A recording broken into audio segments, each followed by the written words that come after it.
Hey, it's Erica. Welcome back to my channel. Today I am sorry about my dogs in the back, but today I am going to be talking about 5 things that able-bodied people may not know that physically disabled people have to deal with on a regular basis. And this list is comprised of things that are a little more awkward and taboo, so they may not come up in regular conversations, but I mean some of them will, because I put 5 on the list, so I kind of had to add some things that are a bit more like out in the open. But anyway, if you would like to hear about that, then just continue watching. The first thing I wanted to talk about is something that in the disabled community it's often referred to as PMAP, and that is like when you're physically disabled. A lot of times if you're going out in public, you have to really think about the liquids you're putting into your body in case there isn't an accessible bathroom, or for in the case of people that need 24-hour assistance, if their assistant is taking a break and their next assistant hasn't come yet and they really have to pee, that can be a big issue. So a lot of physically disabled people have to really do math in their head. How much can I drink before I'm gonna have to pee? And in my case, although I only require assistance for an hour a day, even bathrooms that are accessible, if they're too small, it can be really hard for me to maneuver myself.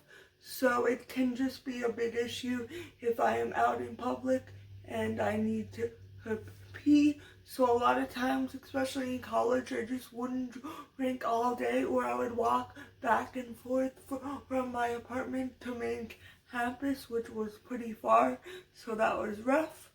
But it was something I had to do in order to make sure I didn't pee myself, which is awkward, but it's the reality of being disabled in an ableist world.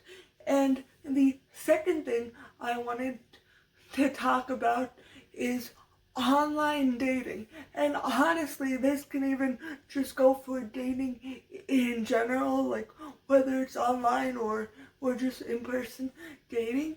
When you're disabled, it's I've always found myself, it's do I disclose my disability on my profile? Because then I risk people that fetishize disability.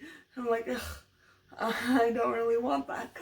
But then if I don't, and I start talking to someone and we have a connection, then I'm gonna have to disclose it to them eventually, or risk meeting them in person and them seeing my disability and rejecting me. And also, in general, just dating while you're disabled can be very uncomfortable because people don't always see you as a respective partner.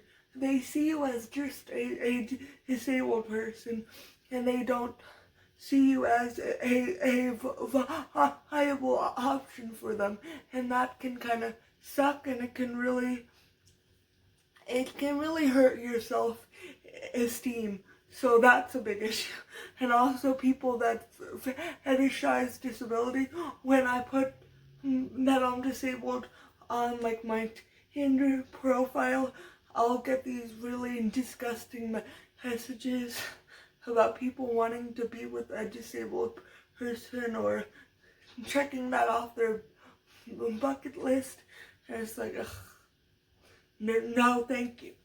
And the the third thing I wanted to talk about is dealing with ableism in public. So a lot of times I'll hear people say things to me like, "What happened to you?" or "How did you hurt your leg?" And that can be very, very uncomfortable. And also just embarrassing and dehumanizing. It's like not everybody that has a crutch or has a wheelchair or whatever, sometimes something didn't happen to you. Sometimes you're just born with that. And even if you did acquire your disability from an accident or something like that, you don't always want to open up about it to complete strangers, and that can be very, very uncomfortable. For instance, one time I was in 6th grade, it was on Halloween, and I dressed up as a Parisian girl because I was obsessed with like France and Paris and stuff, and I wore like a beret and like a plaid skirt and a sweater because I assumed everybody in Paris wore that, which is an issue for another day. But so that was how I dressed up, and I was supposed to be a Parisian girl, whatever that's supposed to be. But I remember I knocked on this one lady's door, and she's like, "Oh, that's so interesting. You dressed up as somebody who hurt their leg because I use a crutch."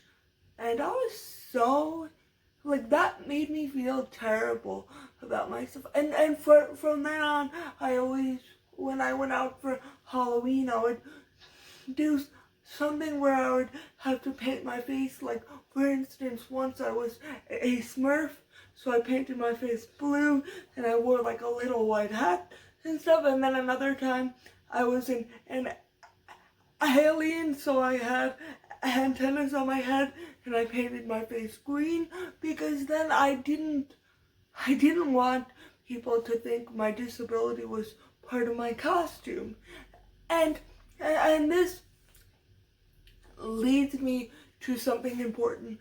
If you're able-bodied, don't dress up as disabled for Halloween or for a costume party or whatever, because it's fucked up. Please don't do it. It makes us feel terrible about ourselves. My body is not a costume that you get to try on for a day. Anyway, my next point is being left out. And this happens a lot because people are kind of afraid of disability, and they're afraid to interact with people who are disabled. And this goes two ways, because then also when people do interact with me and they are very friendly towards me, a lot of times, because I've had so many bad experiences with people in my life, I interpret their behavior as patronizing, even if they don't mean it that way, even if they truly want to get to know me and be my friend. That's how I interpret it, which causes a lot of social issues, and not just social, but internal issues, because then I'm like, I feel like people look at me as a charity case, which is never fun. You know, when you're 24 years old, you really don't want to be a charity case. Unless you do, which, I mean, most disabled people don't want to be. But yeah. And I'm pretty sure this brings me to the last thing on my list, which is nightlife and how inaccessible it tends to be.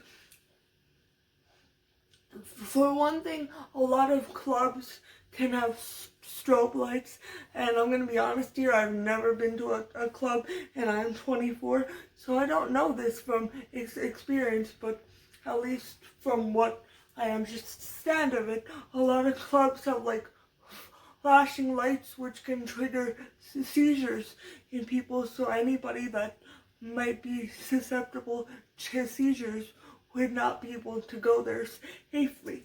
But also a lot of bars are inaccessible. Like if you notice, even at like regular restaurants, they'll have regular tables for like families or like groups of friends, but then at the bar will be up high and there will be big stools. So if you're in a wheelchair, you're gonna be low to the ground and everybody's up high. But also, if you like have CP or any issues with mobility, you probably won't be able to